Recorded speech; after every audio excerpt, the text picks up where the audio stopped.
how you doing? Charlie Winters here with selections for Saturday, the 5th of March. But first, a quick recap on Friday selections. We were so close to getting a decent profit today. In the end, we returned £13.60, I believe it was, for a £20 stake. Unfortunately, we had a non-runner. We had a 4-1 winner that it won pretty comfortably in the end, pretty readily. That was the Figaro horse. Finally, the 5:45 race. I don't know if you watched it, but I actually thought we'd got a 40-1 or whatever it returned in the end. I thought we got a 40-1 place. They paid out in the first four, yes. And if you don't know the result, guess where our selection come? It came fifth, but it showed a huge improvement. And I actually thought it was going to come in the first three at one point, but I don't know if you noticed, it got a massive bump as it came out of the stalls. Is that the difference between it running the places and not running the places? Excuse me. I don't know, but it did run a cracking race. Right, on to today's selections. Saturday's selections.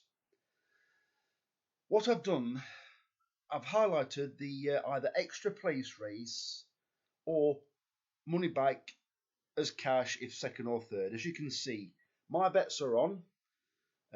Basically, what I've done is I've also picked these races because I've seen like chinks in the favourite or the fancied horses where I think we've got a good chance of not only running a good race but sneaking into the places anyway.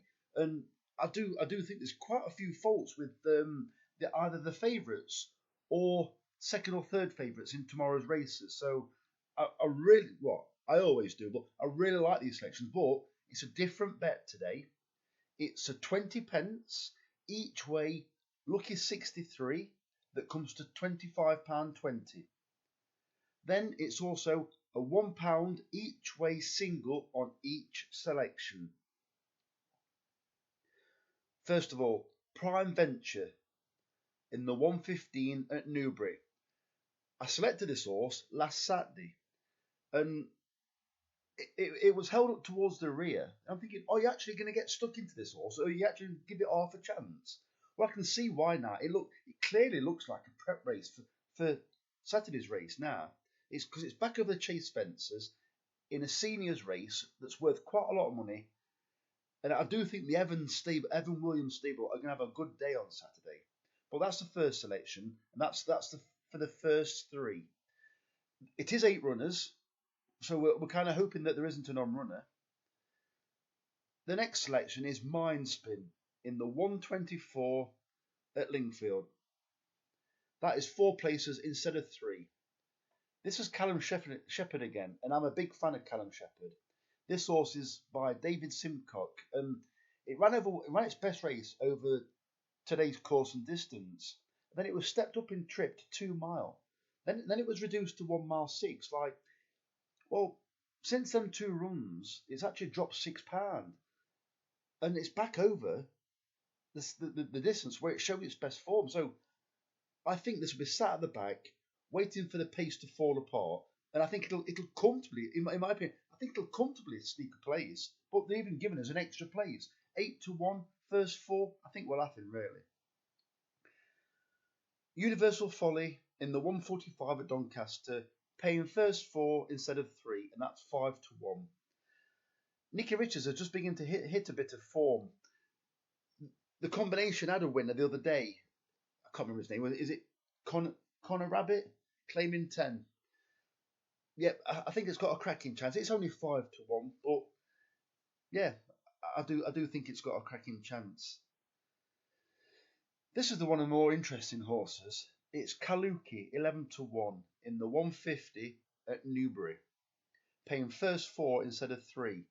Well, this horse wants a lot further, but I think it'll be really tough going at Newbury today. Today, exactly.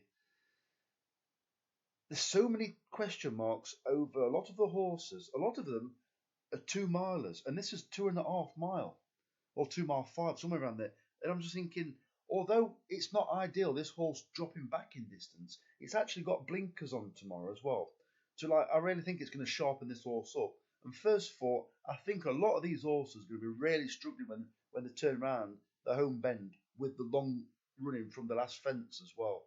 So it's a definitely an interesting horse. I'm going to Kelso for the next race. It's a 2:05 at Kelso, and it's Ungolo.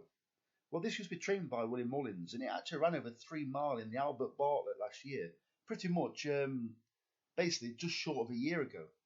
It's run several races since. A bit disappointing. It's left William Mullins, and it's gone to Anne Duffield. Well,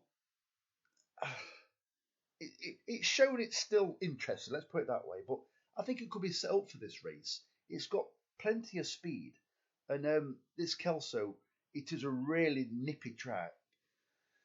It is a competitive race, but I think paying first 5, I think it will. It is quite hard to come from behind at Kelso, but I do think it will be sat towards the back.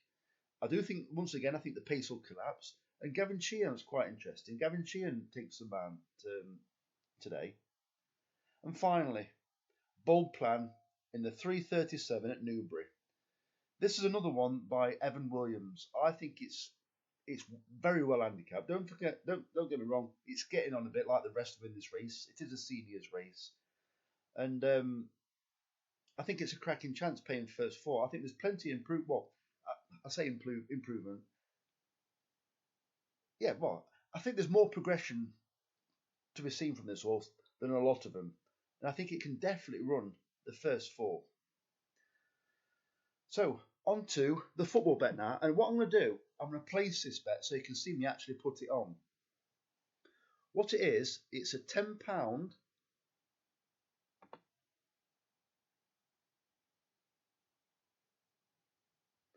Right, 1 second.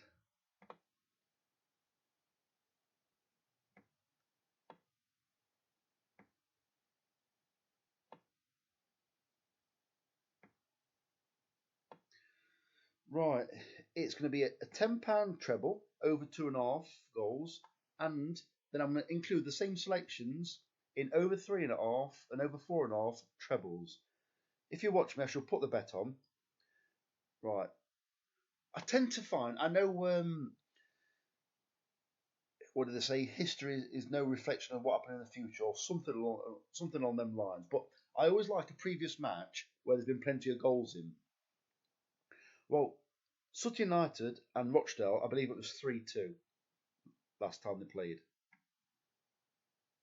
Bradford Swindon, I believe it was 3-1 to Bradford. Well, I'm definitely going for this match anyway because it's Mark Hughes' second match in charge after a loss on his first game in charge. And the other one is, and I've forgotten, it's Crawley versus Scunthorpe. So first of all, over. It's a bit hard to see this. Right, you can see over 2.5 goals there. Right, we're going for the over. So it's there we go, even money. Sorry, my computer's a bit slow when it's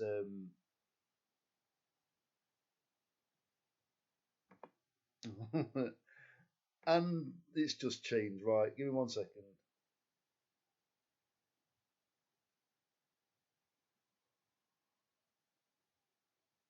Right, hang on a sec. UK football. I'm on Betfair, by the way, but you can do this on Paddy Power. I've never tried it on SkyBet before. So if you just give me 1 second. Betfair is so slow. It's unbelievable. It doesn't help when I'm recording the screen, I don't think. But just give me a second, please.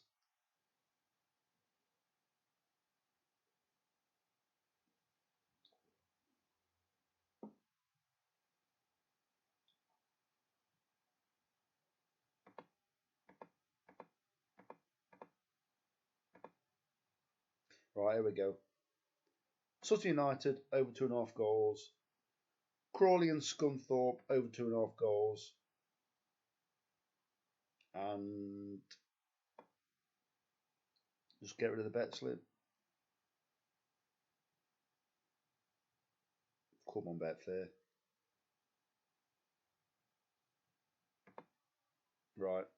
And then the other one is Bradford Swindon. So open the bet slip again. They can see all 3 teams over 2.5 goals. £10 treble. There you go. Forget the apply edge, wherever it is. Right, the button's just out of shot.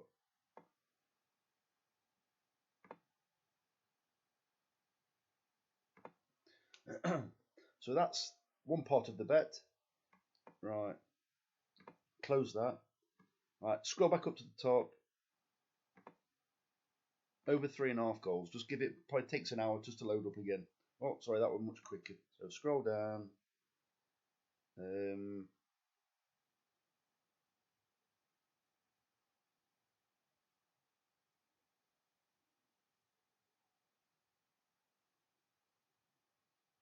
Right, so this is over 3.5 goals. Sutton United.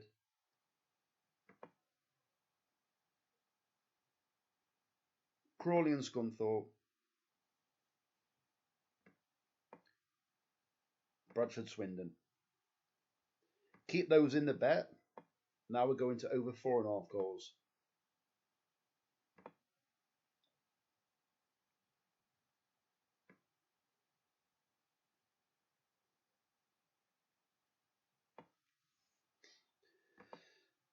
Sutton United. Crawley and Scunthorpe. Bradford Swindon. Scroll back up. Right, now you want to scroll down.